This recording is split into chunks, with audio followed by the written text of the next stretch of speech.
Hi everyone.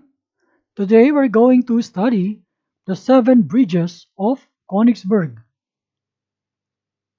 Let us review 2 theorems. The first one is a connected multigraph with at least 2 vertices has an Euler circuit if and only if each of its vertices has even degree.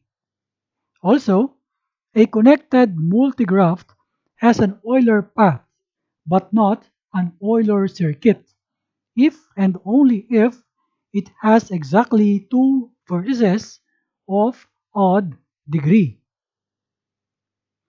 Let's proceed to the 7 bridges of Konigsberg.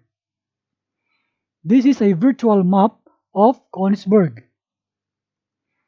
The town of Konigsberg, Prussia, now called Kaliningrad and part of the Russian Republic, was divided into 4 sections by the branches of the Pregel River. This is section A, section B here, section C here, and this is section D. These 4 sections included the 2 regions on the banks of the Pregel. On the map, these are the sections B and C. Next, the Napov Island. This is the section A, and the region between the 2 branches of the Pregel, and this is the section D. In the 18th century, 7 bridges connected these regions, as shown in the figure. Here are the 7 bridges. The townspeople took long walks through town on Sundays. They wondered whether it was possible to start at some location in the town, travel across all the bridges once without crossing any bridge twice, and return to the starting point. The Swiss mathematician Leonhard Euler solved this problem.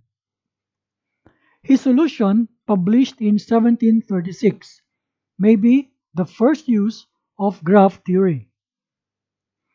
Euler studied this problem using the multigraph obtained when the 4 regions are represented by vertices and the bridges by edges. The problem of traveling across every bridge without crossing any bridge more than once can be replaced in terms of this model. This is now our multigraph, representing the problem of Konigsberg. The question becomes, is there a circuit in this multigraph that contains every edge? For the solution, let us first determine whether there is an Euler circuit in the multigraph representing the bridges of Konigsberg. A while ago in our theorem, it says a connected multigraph with at least 2 vertices has an Euler circuit if and only if each of its vertices has even degree. We can see here that all vertices have odd degree, so there is no Euler circuit in the graph. Thus, such trip is impossible.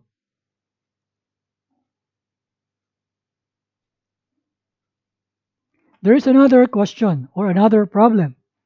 Is it possible to start at some point in the town, travel across all the bridges without crossing any bridge more than once, and end up at some other point in town? We can translate the question as, is there a path in this multigraph that contains every edge? For the solution, let us determine whether there is an Euler path in the multigraph representing the bridges of Konigsberg. In the theorem a while ago, it says a connected multigraph has an Euler path if and only if it has exactly two vertices of odd degree. Since there are four vertices, all of them of odd degree, there is no Euler path in the graph.